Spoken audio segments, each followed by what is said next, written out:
최민희 과방위원장은 이 정말 사선을 넘어서 자유를 찾아온 탈북인들을 완전히 모독하는 이런 언사를 하지 않았습니까? 네.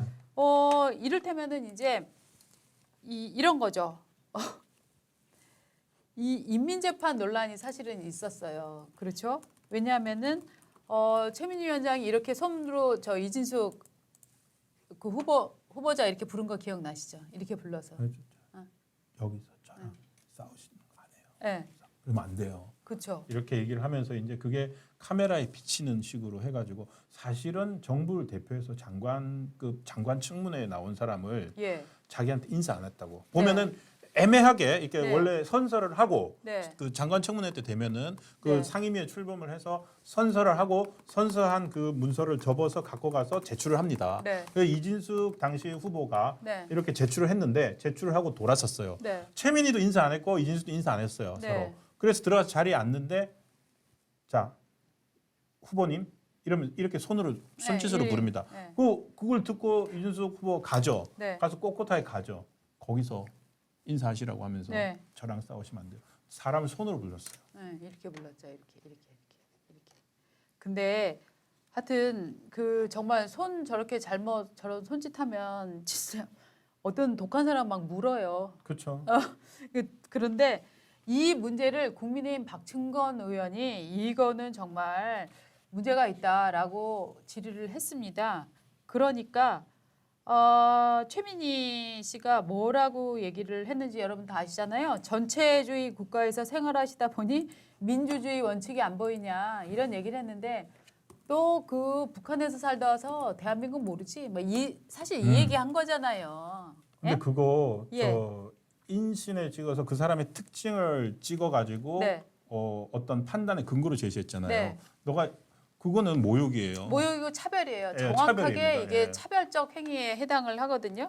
그래서 자유북한방송, NK지식인연대, 결의열, 통일연대 뭐 여러 단체들이 모여갖고 규탄 대회를 했습니다. 네. 그러면서 탈북민에게 씻을 수 없는 상처를 안긴 최민희 위원장은 즉각 그 자리에서 사퇴하라라고 요구를 했습니다. 네. 자, 이게 운동권들이 특히나 탈북인을 저주하고 있다는 거는 과거에 이제 임수경 씨 발언이나 네. 여러 번 이제 목격된 바가 있습니다. 막 이들을 뭐 배신자라고 얘기를 하는데 이들을 배신자라고 얘기하는 거는 맞죠. 이 사람들 배신자 맞습니다. 왜 배신자냐면 김일성, 김정은, 김정일 이런 사람들 배신한 사람 맞아요. 그러면은 대한민국 국회의원이 김일성, 김정일, 김정은 이 3대 수령 체제를 지금 옹호하고 있는 겁니까? 정신적인 동일체가 지금 김정일 3대예요? 그런 거였는데 내재적 네. 접근이라고 하죠. 그러니까. 북한의 입장에서 네. 북한에서 봤을 때 배신자 아니냐. 진짜 그런 식으로 말하는 사람이 있어요. 내가 배신자라고 하는 우리를 배신했다는 게 아니라 북한 입장에서 배신자라고 이런 식으로 얘기를 해요. 그러니까. 그런 식으로 빠져나갑니다. 그러니까. 근데 왜 대한민국의 정치인들이 북한 입장에 그렇게 해서 얘기를 하죠? 보면은 그런 사람들이 있어요. 어떤 사안을 볼 때 북한 입장에서 봐주는 사람이 유독 여당이나 상대 당에 대해서는 절대 그렇게 안 하면서 북한에만 그렇게 얘기를 해요. 북한에서도 북한 주민이 아니라 북한의 일당 독재자들의 입장을 지금 대변하고 있는 게 문제죠. 맞습니다. 네. 근데 최민희 씨는 절대 네. 그러니까 저 막말이나 이런 거에 대해서 자기가 취소나 자기 생각을 안 바꿉니다. 네. 저도 지금 엊그제 최민희 의원 쪽에서 보낸 뭐 소장이 하나 또 날라왔는데 진짜 왜요? 지난주에 제가 칼럼을 하나 썼었는데 네. 그 최민희 의원이 뭡니까 방통위에 가가지고 부역자라고 했어요. 네네네. 그쵸. 그 칼럼 아주 화제였던 공무원들을 부역자라고 였었는데. 했는데 네. 그 중에서 뭐 그 얘기를 짚은 게 아니라 그 부분에서 뭐 당시 뭐 민주당 의원들이 기자간담회를 열지 않았다 그런 주장을 하면서 중재를 걸었는데 뭐 나가봐야죠. 무슨 주장을 하는지 제가 가보려고 합니다. 아니, 근데 자기 마음에 안 들면 일단 걸어버리는 거죠. 거죠. 언론중재위원회도요. 저는 정말 권력자들이 이런 식으로 기자들의 입을 막기 위해서 봉쇄적인 언론중재위원회를 이용하는 거를 자꾸 이렇게 저는 다 받아주시면 안 되는 것 같아요. 이거는 맞습니다. 직권으로 이거는 기가 결정을 내려주거나 정말 이게 꼬투리 잡기다. 아니면 정말 기자가 잘못돼 보인다라고 하면 분명히 문제를 제기를 해서 정식 안건으로 삼아야 되지만 딱 보시면 모릅니까? 이거는 정말 국회의원이 핵심 사안이 아니라 기자회견에서라고 표현했는데 기자회견이 아니었다. 혹은 기자 간담회였다. 뭐 이런 식인 거잖아. 기자랑 만나서 얘기했다. 이 꼬투리 잡는 거를 이거를 언론중재위원회에서 지금 우리 신 차장한테 나오라고 통보를 했다고요? 아니, 그러니까 언론중재 해서 저는 가보면 되는 건데요. 사실은 뭐 나왔으니까 공개된 얘기를 더 하겠습니다. 이분이 자꾸 이제 뭐 뇌구조가 이상하다 이런 말을 했고 이진숙 방통위원장 뭐 제가 누구 편들 생각 없습니다. 뇌구조가 이상하다라고 한 거에 대해서는 취소하지 않겠다 그랬어요. 심지어 근데 이분에 대해서 지금 제가 얘기가 아니라 과거에 최민희 씨는 발언 때문에 문제된 경우가 많고요. 나무위키라고 하는 인터넷 사이트 아시죠? 나무위키라고 일종의 인터넷 백과사전인데 거기에 보면은 최민희 씨에 대해서는 비뚤어진 성인식 및 인종 혐오 발언으로 논란을 일으킨 적도 있다 이렇게 나와 있습니다. 그러면서 뭐 과거에 어떤 2000년인데 그때 오마이뉴스에 기고한 글에서 그 뭐 인도 사람들은 히말라야 전기를 받아서 정력이 너무 세다. 그래서 인도 여자들은 온몸을 감고 다녀야 된다, 감싸고 다녀야 된다. 뭐 이런 식의 그러니까 거의 이 뭐라고 해야 될까요? 그냥 이런 인식을 그냥 정치인인데 이런 얘기를 막 하고 있었다고 해요. 사고 구조 특이하네. 예, 백인은 정력이 약하다, 성능력이 부족하다. 뭐 그래서 프랑스가 뭐 여자들 생산 능력이 낮다 이런 말들이 지금 현재 인터넷 나무 위키에 올라와 있어서 조금만 올려봐 주세요. 제목 그 위에 강간범 대부분 외소 정력 센 인도 사람 몸 감싸야. 이게 노컷뉴스 단독이네. 하여튼 이런 기사들도 있습니다. 근데 문제는 뭐냐면 지금 최민희의 이 발언 있잖아요. 뇌구조 이상하다. 그다음에 뭐 저 전체주의 국가에서 살아서 모르는 모양인데 이거는 국회법 146조하고 147조 즉 모욕 발언과 발언 방해를 금지하고 있는 이 146조와 147조의 지금 위반이다라고 하는 얘기들도 있어요. 그리고 면책 특권이 아니네요. 면책 특권은 국회의원의 면책 특권은 회기 중에 주제와 관련된 얘기를 할 때에 해당이 되는 것이지 그것이 개인에 대한 모욕이나 본건과 상관없는 개인에 대한 모욕이나 또 발언을 방해하고 이 모욕을 주는 행위는 이거는 면책 특권이 아니라는 거예요. 그러니까 요 내용을 국회의 면책 특권은 국회에서 직무상 행한 발언과 표결에 국한될 뿐입니다. 그러니까 탈북민에 대해서 전체주의 국가에서 살다 와서 민주주의를 모른다. 이딴 발언은 전형적인 146조, 147조 위반 사항이고 이거는 혐오와 차별 발언을 국회의원이 하고 있는 겁니다. 이게 예를 들어서요. 북한 사람, 니는 북한이라서 이북 출신이서 그래. 그러잖아요. 야, 넌 영남이라서 그렇잖아. 또 전라도라 그랬잖아. 너 전라도잖아. 이거라고 생각을 해보세요. 맞아요. 국회에서요.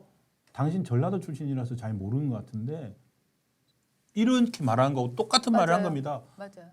자, 느낌이 오십니까? 네. 지금 그 호남의 비하 발언이다 이렇게 바로 나올 수 있는 것처럼 북한 출신 탈북자 비하 발언입니다. 자, 또 막말하면은 이 지금 요새 이 정청래 씨가 좀 기분 나쁠 것 같아. 정청래 빼놓고 가서 너무 최민희만 혼자 지금 독식하고 있어. 제명 청원 이관왕에 올랐다고 합니다.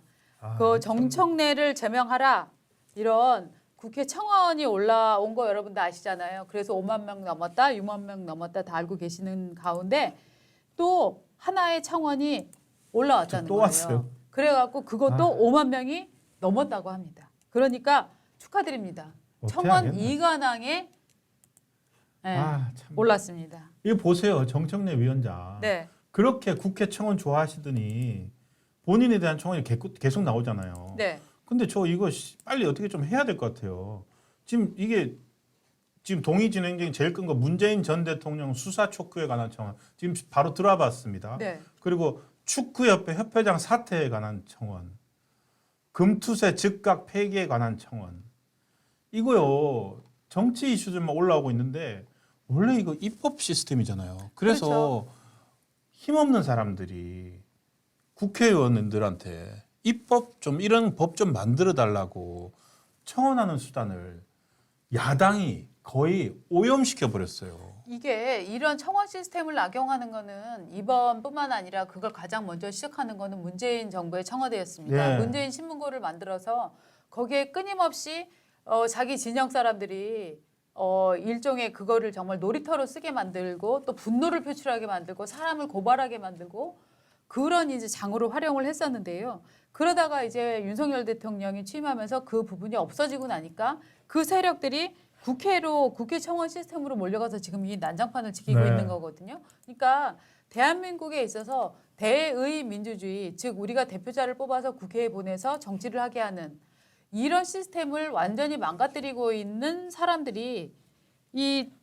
제게에 제가 넘어가는 지금 국면을 맞이하고 맞습니다. 있는 거다. 이렇게 정리를 해드립니다. 지금 제가 여기 올라와서 보고 있는데 청원 네. 어떤 게 올라왔는지 보는데 정상적인 것들을 뭐 예를 들어 뭐 입법 청원들 몇 개 있어요. 네, 그것들은 밑에 깔려가지고 그렇죠. 보이지도 않습니다. 맞습니다. 맞습니다. 야, 정말로 이게 악화가 양화를 구축하는 그런 현상을 지금 보고 있네요. 예, 왜냐하면 이제 이 민주당 쪽 사람들은 이 대중을 동원해서 뭔가 먹이를 던져주고 요리할 수 있다라는 자신감들이 있으니까 끊임없이 이런 사람들의 예. 분노를 표출하는 거, 서로 고발하게 만드는 거 이런 시스템들을 계속 갖추잖아요. 이거를 맞습니다. 핸들링할 수 있다고 자신해 왔는데 그렇지 않습니다. 이게 보수들도 과거에는 점잖았지만 이제는 눈에는 눈, 이에는 이. 예. 우리도 함무라비 한번 해볼까? 뭐 이런 지금 태세를 가진 분들이 그렇죠. 많기 때문에 예. 이 사람들의 장깨가 이제는 자기 발목을 잡는 시대가 왔다. 예. 맞습니다. 우리 지금 이기용님은 이건 어떻게 봐야 될까요?